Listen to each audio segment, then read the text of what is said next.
మావోయిస్టులు కీలక ప్రకటన చేశారు.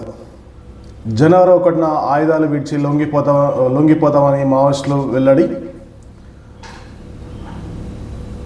ఎంఎంసీ మధ్యప్రదేశ్, మహారాష్ట్ర, ఛత్తీస్గఢ్ జోన్ ప్రతినిధి అనంత్ పేరుతో లేఖను విడుదల చేశారు. జనవరి 1న ఆయుధాలను విడిచి లొంగిపోతామని అందులో స్పష్టంగా పేర్కొన్నారు. ఒక్కొక్కరికి బదులుగా అందరం ఒకేసారి లొంగిపోతామని తెలిపారు. మావోయిస్టు అగ్రనేతల్లో మల్లోజ్ల ఆసన్న లొంగుబాటు, హిడ్మా ఎన్కౌంటర్తో పార్టీ పూర్తిగా బలహీనపడిందని, మిగిలిన వారు లొంగిపోవాలని కేంద్రం విజ్ఞప్తితో ఈ నిర్ణయం తీసుకున్నట్టు, ఇక సాయుధ పోరాటాన్ని కొనసాగించే ఏమాత్రం అవకాశం లేకపోవడంతో కేంద్ర ప్రభుత్వం విజ్ఞప్తితో ఈ నిర్ణయం తీసుకున్నట్లు లేఖలో వెల్లడించారు. 2026 జనవరి 1న సాయుధ పోరాటాన్ని పూర్తిగా విరమించుకుంటామన్నారు. ఆయుధాలు అప్పగించి ప్రభుత్వం అందించే పునరావాస పథకాన్ని తీసుకుంటామని, అందరూ లొంగిపోయే వరకు మహారాష్ట్ర, మధ్యప్రదేశ్, ఛత్తీస్గఢ్ రాష్ట్రాల ప్రభుత్వాలు సమయం పాటించాలని కోరారు.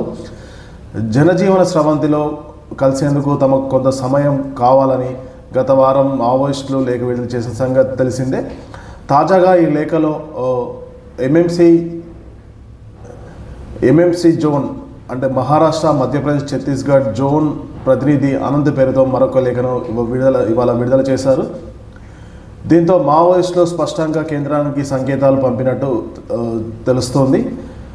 మాపైన కాల్పులు జరపకండి, సమయం పాటించండి, జనవరి 1వ తేదీన పూర్తిగా సాయుధ విరమణ పాటిస్తామనేసి, ఆయుధాలతో సహా లొంగిపోదామనేసి మావోయిస్టులు వెల్లడించారు. చూద్దాం దీన్ని బట్టి కేంద్రం నుంచి ఎలాంటి రిప్లై వస్తుంది. వీళ్ళు వ్యూహాత్మకంగా అడుగులు వేస్తున్నారా, లేకపోతే సాయుధ పోరాటాన్ని పూర్తిగా విరమించి జనజీవన స్రవంతిలో కలుస్తారా అనేసి వేచి చూద్దాం.